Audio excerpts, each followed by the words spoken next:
স্বপ্ন জড়িয়ে দাও অবুঝ কুসুম কলি রঙেতে রাঙিয়ে যদি মমতার রঙে তার রাঙিয়ে নাও হাত বাড়িয়ে দাও দু হাত বাড়িয়ে দাও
সুপ্রিয় দর্শক, আমন্ত্রণ জানাচ্ছি অটিজম এবং অন্যান্য প্রতিবন্ধিতা নিয়ে RTV নিয়মিত আয়োজন বার্জার পেইন্টস হাত বাড়িয়ে দিলাম অনুষ্ঠানে। আর আপনাদের সাথে আছি আমি সৈয়দা মুনিরা ইসলাম। দর্শক, বার্জার পেইন্টস হাত বাড়িয়ে দিলাম অনুষ্ঠানটি বাংলাদেশের বিভিন্ন প্রান্তে বসবাসরত বিশেষ চাহিদা সম্পন্ন মানুষগুলোর বিশেষ জীবন যাপনের কথা তুলে ধরার লক্ষ্যে বাংলাদেশের বিভিন্ন প্রান্তে ছুটে চলেছে।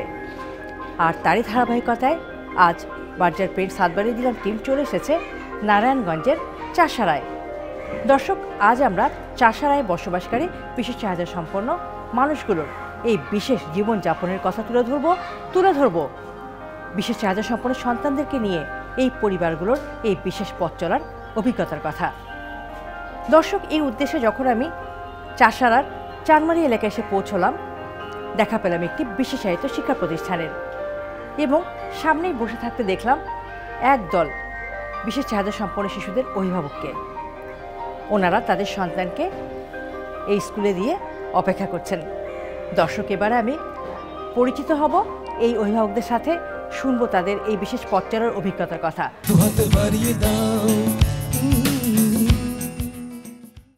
দর্শক, আপনারা দেখতেই পাচ্ছেন আমার পাশে বসে আছেন ফুলের মতো শিশুরা এবং তাদের মায়েরা। দর্শক, চলুন প্রথমে আমরা পরিচিত হই। পরিচয় পর্বের শুরুতে আমি চলে যাচ্ছি আমার হাতের বাম পাশে যে আপা বসে আছেন ওনার কাছে। আপা, আপনার নাম এবং পরিচয়টা দেবেন। আমার নাম ফারায়া ফাহমি চৌধুরী। আমার মেয়ে আয়েশা আফিয়া, ওর বয়স 8 বছর। আচ্ছা, আর পাশে দাঁড়িয়ে আপনার ছেলে? জি, আমার ছেলে। ওর নাম কি? ওর বয়স কত? ওর নাম আদ্দিন আল আফনান, ওর বয়স 8 বছর। ওরা টুইন। আচ্ছা, এবং দুটো ভাই বোনই বিশেষ চাহিদা সম্পন্ন। আয়েশার বাবা কি করেন? আয়েশার বাবা একটা প্রাইভেট জবে আছেন আর কি। আচ্ছা, আপনার সন্তান এই দুজনই? জি, এই দুজনই আমার সন্তান। ধন্যবাদ আপা। আসসালামু আলাইকুম, আমি ফারজানা সুচি। আমার বাচ্চা ইরাম, ইয়াসিন নূর ইরাম। ওর বয়স হচ্ছে 12 বছর, শেষ 13 বছর চলছে। আমার 2 ছেলে, ও হচ্ছে ছোট, আর বড় ছেলে ক্লাস এবার এইচএসসি পরীক্ষা দিবে। ইরাম কি কথা বলতে পারে? হ্যাঁ, আল্লাহর রহমতে কথা বলতে পারে, কিন্তু শুরুতে কথা বলতো না। ওকে স্পিচ থেরাপি দেওয়া হয়েছে সাবার সিআরপিতে। হ্যাঁ, তারপর মাউতাইল, তারপরে মানে আস্তে আস্তে কথা বলা মানে কি হয়েছে। আমি একটু কথা বলি ইরামের সাথে। বলেন। ইরাম, তুমি কেমন আছো? ভালো।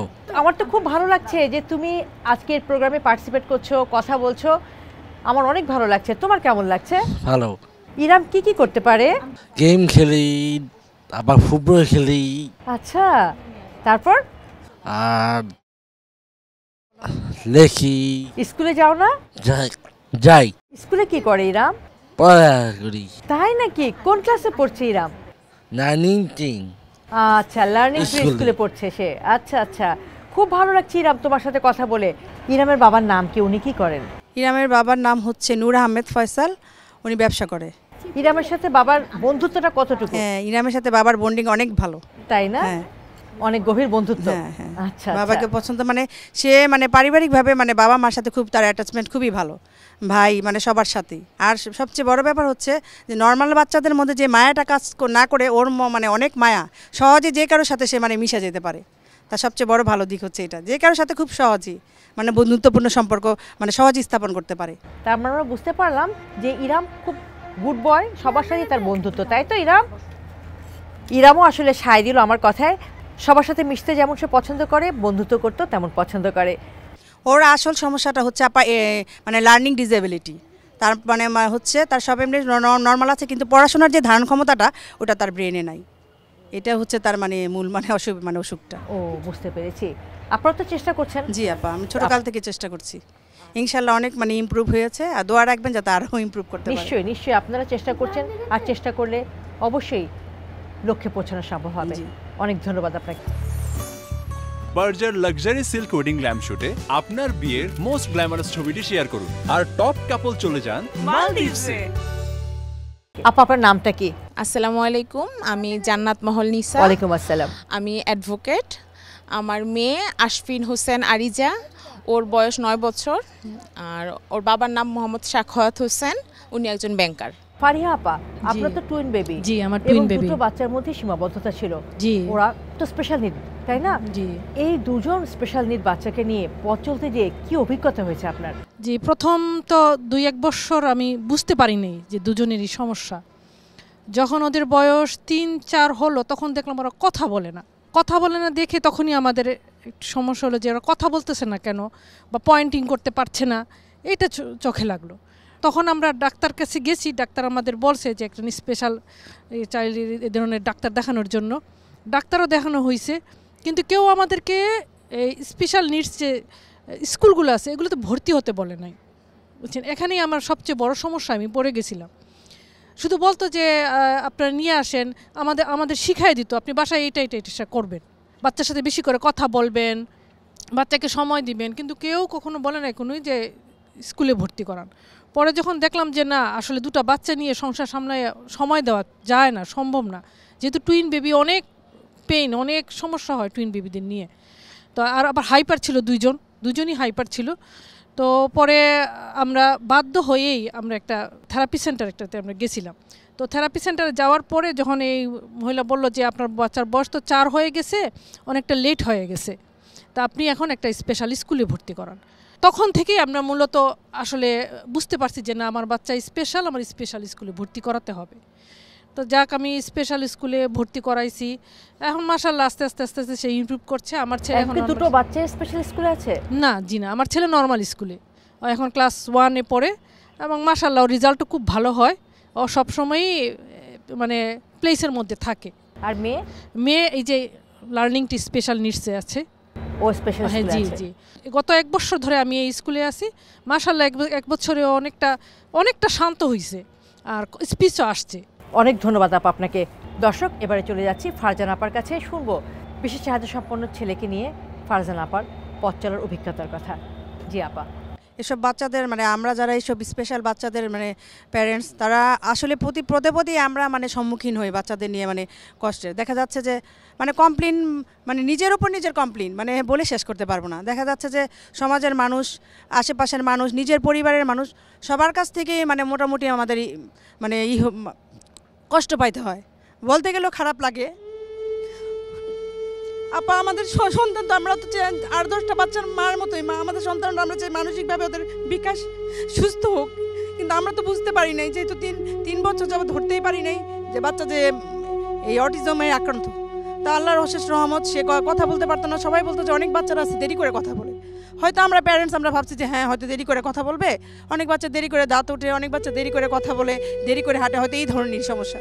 কিন্তু যখন দেখলাম যে সে 3 মাস পার হয়ে যাচ্ছে, কথা বলে না, ডক্টরের কাছে নিয়ে গেলাম, ডক্টরের অ্যাসেসমেন্ট করে দেখলো যে না, তার স্পিচে সমস্যা আছে। ঠিক আছে, তখন ভাবলাম হয়তো শুধু স্পিচেই মানে সমস্যা আছে। ঠিক আছে, স্পিচ থেরাপি দিয়ে তাকে মাউথেল নিয়ে দিলাম।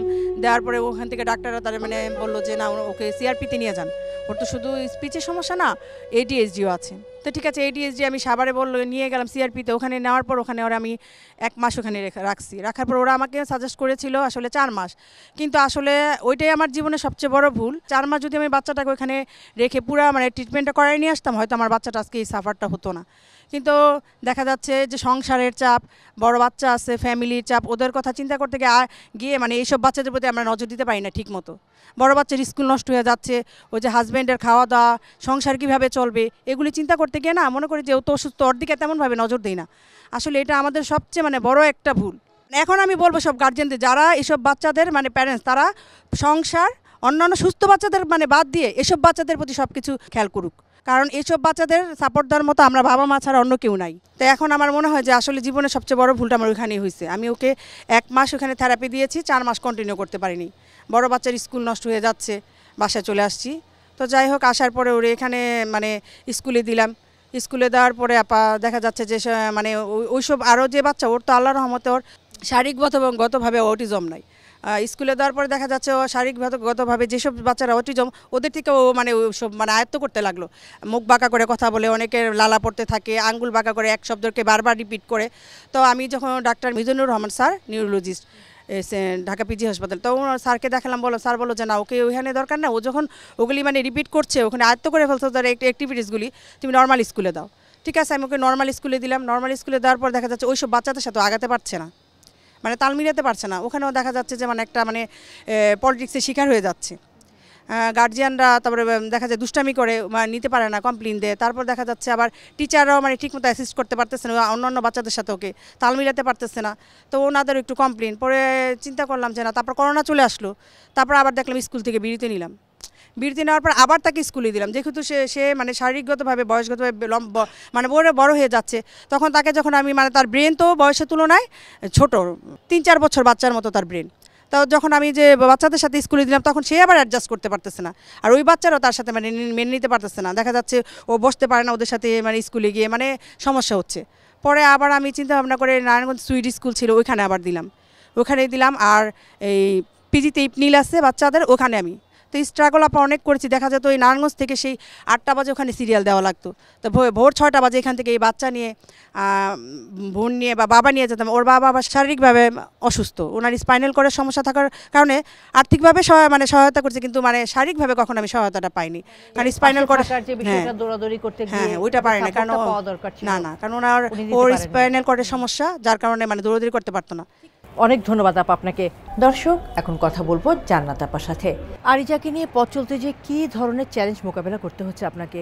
এখন পর্যন্ত ওর যেটা সবচেয়ে বেশি, ওর হাইপার অ্যাক্টিভিটি। ওকে নিয়ে সোশ্যাল যে কোনো প্রোগ্রাম একটু অ্যাটেন্ড করা কষ্ট হয়ে যায়, সবসময় টেনশনে থাকতে হয়, কখন ওর হঠাৎ করে রাগ উঠে যায়।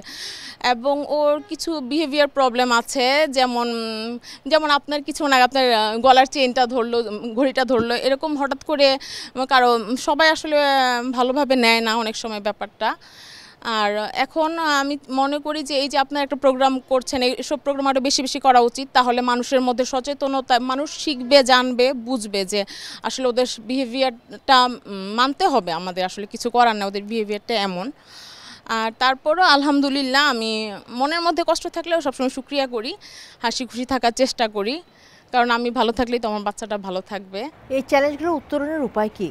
এই চ্যালেঞ্জগুলো উত্তরণের উপায় হলো, প্রথমেই যখনই বুঝতে পারবে যে আমার বাচ্চাটার হয়তো কোনো প্রবলেম, একটু যদি প্রবলেম থাকে, যে কোনো প্রবলেম, স্পিচ ডিলে বা একটু হাইপার বা অন্য বাচ্চাদের থেকে ডেভেলপমেন্ট একটু ডিলে, যখন একটু বুঝতে পারবে, সাথে সাথে অ্যাসেসমেন্টটা করানোর পরে আমি মনে করি একটা নিউট্রিশনিস্ট দেখানো। খাবারের কিন্তু অনেক বড় ভূমিকা পালন করে ওদের। যেমন আমি আসলে নিউট্রিশনিস্টের মাধ্যমেই জানছি যে গ্লুটেন, কেজিন, ল্যাকটোজ, এই 3টা ওদের ইনটলারেন্স, মানে এগুলো একটু ওদের প্রবলেম তৈরি করে। তো এগুলো একটু কম খাওয়াতে, মানে গম, আটা, ময়দা জাতীয় খাবার এবং দুধের তৈরি খাবার এবং প্যাকেটজাত যেসব খাবারগুলো আছে, প্রিজারভেটিভ দেওয়া, ওগুলো ওদের জন্য ক্ষতিকর। এসব যদি একটু এড়ায় চলা যায়, এসব যদি বেছে খাওয়ানো যায়, তাহলে একটু ভালো ওদের জন্য। অনেক ধন্যবাদ আপনাকে। দর্শক, অটিজম এবং অন্যান্য প্রতিবন্ধিতা নিয়ে RTV নিয়মিত আয়োজন বার্জার পেন্টস হাত বাড়িয়ে দিলাম অনুষ্ঠানে আজকে আমি চলে এসেছি নারায়ণগঞ্জের চাষারার চাঁদমারি এলাকায়, এবং এই এলাকায় বসবাসরত বিশেষ চাহিদা সম্পন্ন শিশুদের এবং তাদের অভিভাবকদের কথা তুলে ধরছি আপনাদের সামনে। দর্শক, আরও কথা শোনার বাকি, সেই কথাগুলো শুনব একটি বিরতি থেকে ফিরে। দর্শক, অটিজম এবং অন্যান্য প্রতিবন্ধিতা নিয়ে RTV নিয়মিত আয়োজন বার্জার পেন্টস হাত বাড়িয়ে দিলাম অনুষ্ঠানের এই পর্যায়ে নিয়ে নিচ্ছি ছোট্ট একটি বিরতি। ফিরছি কিছুক্ষণের মধ্যেই, আমাদের সঙ্গেই থাকুন।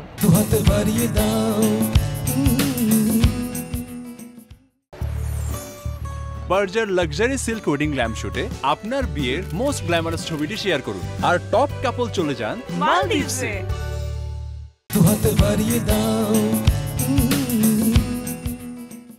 সুপ্রিয় দর্শক, বিরতি শেষে আবারও সবাইকে আমন্ত্রণ জানাচ্ছি অটিজম এবং অন্যান্য প্রতিবন্ধিতা নিয়ে RTV নিয়মিত আয়োজন বার্জার পেন্টস হাত বাড়িয়ে দিলাম অনুষ্ঠানে। দর্শক, আবারও ফিরছি আলোচনায়। দুটো সন্তান, স্পেশাল নিড আপনার, এই বিষয়টা আপনাকে কতটা ভোগায় বা এই বিষয়টাকে আপনি কিভাবে গ্রহণ করলেন? ওদের বাবা বিষয়টাকে কিভাবে নিলেন? আসলে কি আপা, বলতে গেলে আমি আসলে প্রথমে বুঝি না, ওর বাবাই প্রথমে এটা ধরতে পারছে। আমার মাঝে মাঝে মনে হয় যে দুটো বাচ্চার পিছনে কিন্তু অনেক খরচ হয়। তো এই যে খরচ সামলে ওঠাটা ওর বাবার জন্য অনেক বেশি এটা একটা চাপ ছিল, যে দুটো বাচ্চার পিছনে এত খরচ চালানো। কিন্তু সে কখনো এটা নিয়ে কোনো আফসোস করে নাই যে না আমার এত টাকা খরচ হচ্ছে কেন। সে শুধু আমাকে বলতো যে ডাক্তার যেখানে বলে, যেভাবে বলে তুমি দৌড়াও, আমি আছি তোমার সাথে।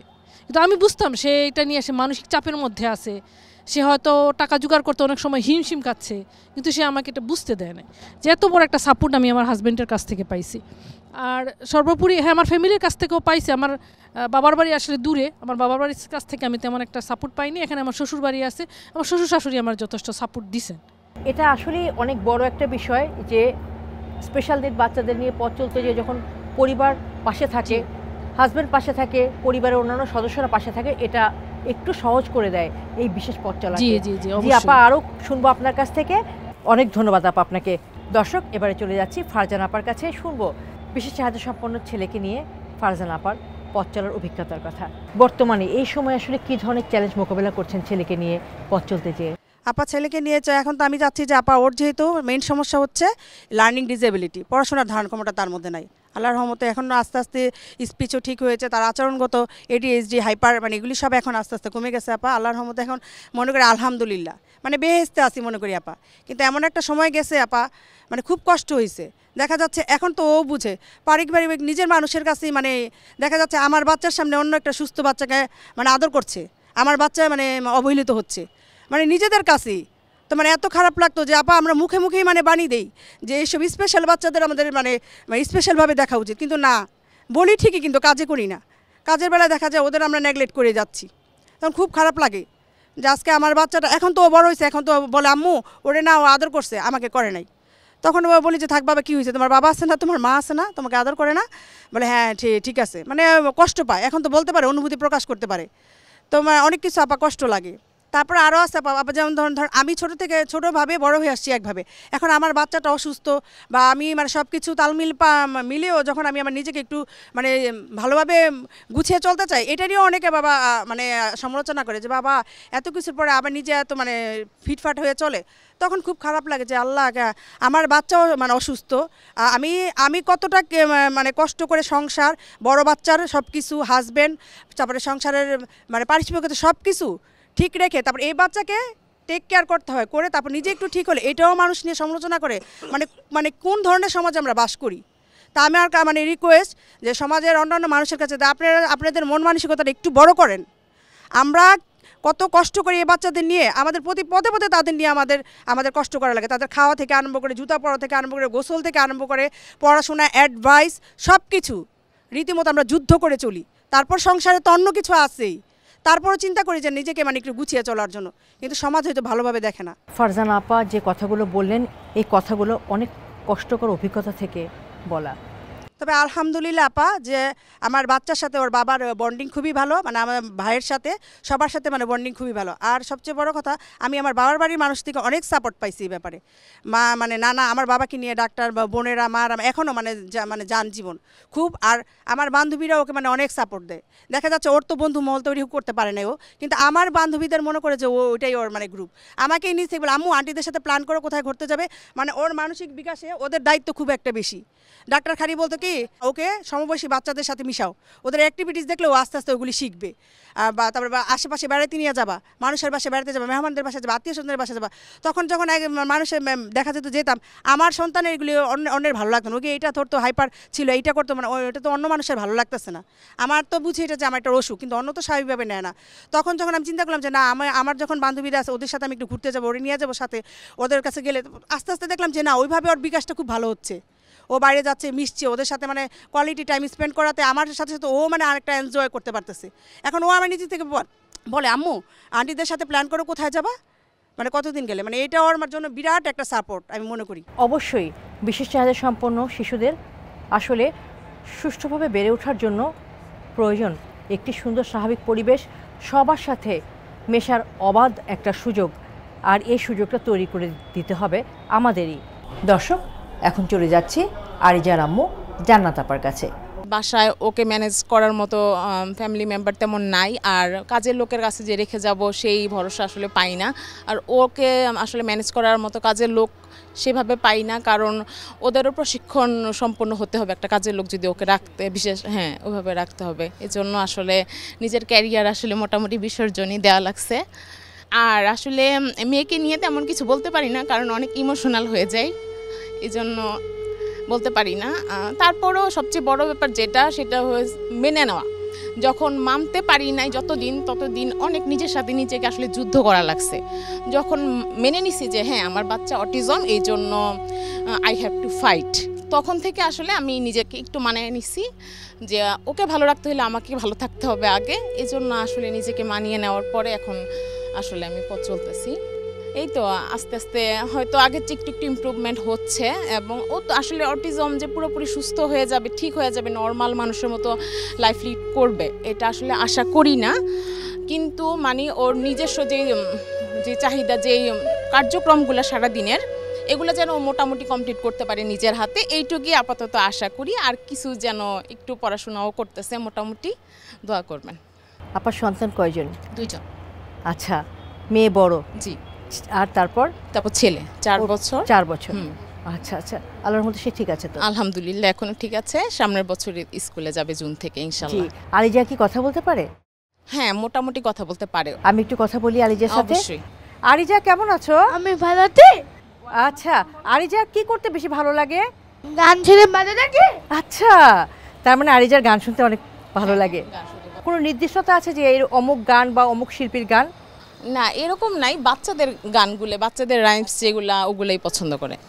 জান্নাত আপা, আরিজাকে আপনি কোথায় দেখতে চান ভবিষ্যতে? আমরা স্পেশাল প্যারেন্টসরা আমাদের আসলে অনেক বড় আশা করার স্কোপও নাই, বড় আশা করিও না। আল্লাহ যেই পজিশনে যেভাবে রাখছে আলহামদুলিল্লাহ।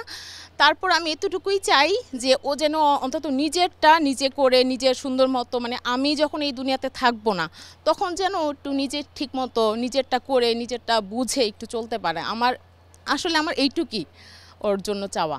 আরিজা আপনার স্পেশাল সন্তান, এই সন্তানকে মেনে নিতে গিয়ে আপনি বলেছেন যে অনেক ডিপ্রেশন আপনি ভুগেছেন, হতাশায় ভুগেছেন, তাই না? সেই সময় আর আজকের সময়, এই দুটো সময়ের মধ্যে পার্থক্য করতে বললে আজকে আরিজার মা কোন পর্যায়ে আছে? না, এখন আমি বলবো যখন থেকে আমি মেনে নেওয়া শিখছি, আর সবচেয়ে বড় আমার supportive family.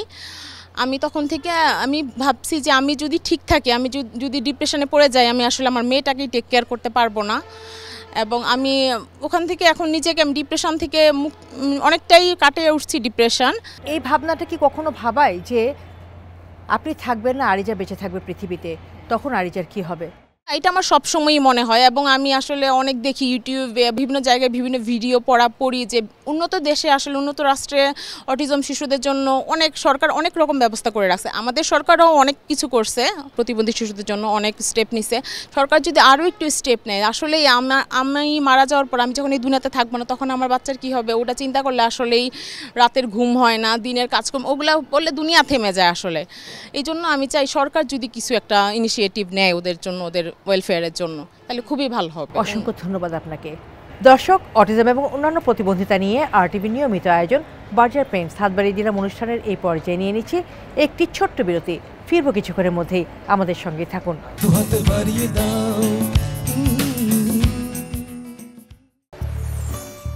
Berger luxury silk wedding ল্যাম্পশুটে আপনার বিয়ের মোস্ট গ্ল্যামারাস ছবিটি শেয়ার করুন, আর টপ কাপল চলে যান মালদ্বীপসে।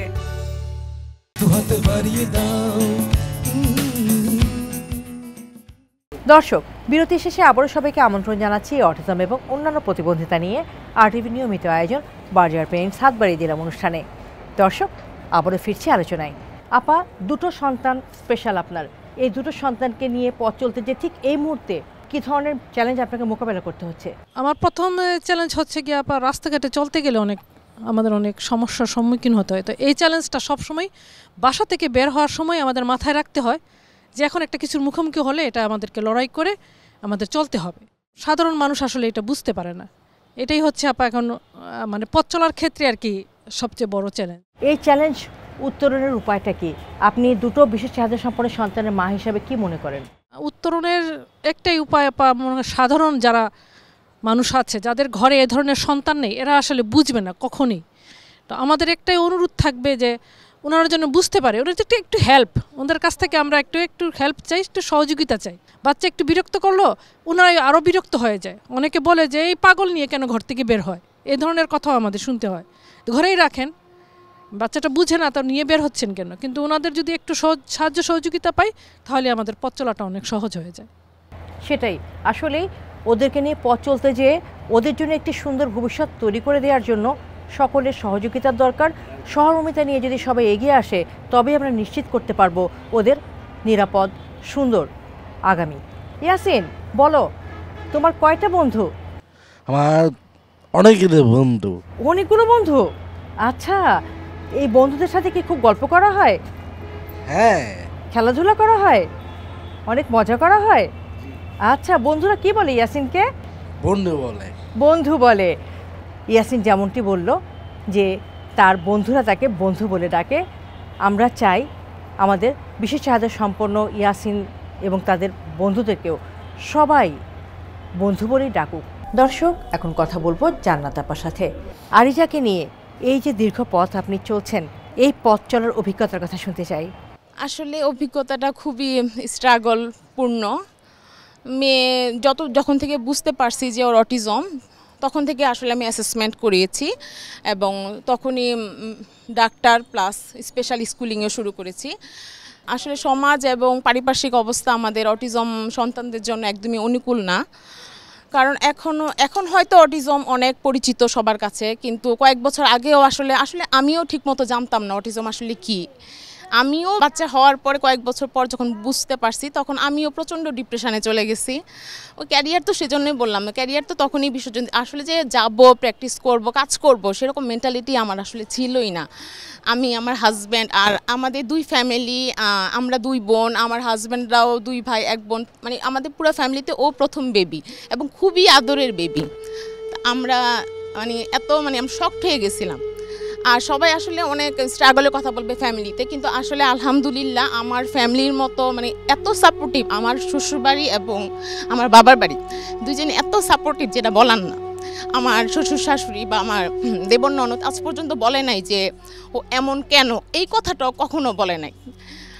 এত সাপোর্টিভ মাশাআল্লাহ। আমার হাজব্যান্ডও রাতের পর রাত জাগছে, কারণ ওর যেহেতু হাইপার অ্যাক্টিভিটির প্রবলেম আছে, ও রাতে ঘুমের সমস্যা আছে। এমনও হয়েছে সারা রাত জেগে পরে সকালে গিয়ে, যেহেতু ব্যাংকার টাকা পয়সা নিয়ে কাজ করতে হয়, হিসাব নিকাশ করতে হয়, সকালে গিয়ে কাজ করছে, অফিসে কাজ করছে। কিন্তু কোনোদিন আমার অনেক কমপ্লেন, আমি মা আমার অনেক কমপ্লেন হয়তো আমি করছি, কিন্তু ওর বাবা কখনো কমপ্লেন করে নাই। এবং ওর পিছনে তো আলহামদুলিল্লাহ ইকোনমিক অবস্থা মোটামুটি, সেজন্য ভালোই খরচ হচ্ছে। এই জন্য আমি মাঝে মাঝে আফসোস করে বলে ফেলি যে এত টাকা খরচ হচ্ছে, আমি তো লাভ পাচ্ছি, বলে ফেলি অনেক সময়, কিন্তু ওর বাবা বা আমার কেউই কখনো বলে নাই। আর আমার মা, আমার আম্মু আব্বু, আমার বোনও ভীষণ সাপোর্টিভ। আসলে ওকে অনেক আদর করে সবাই।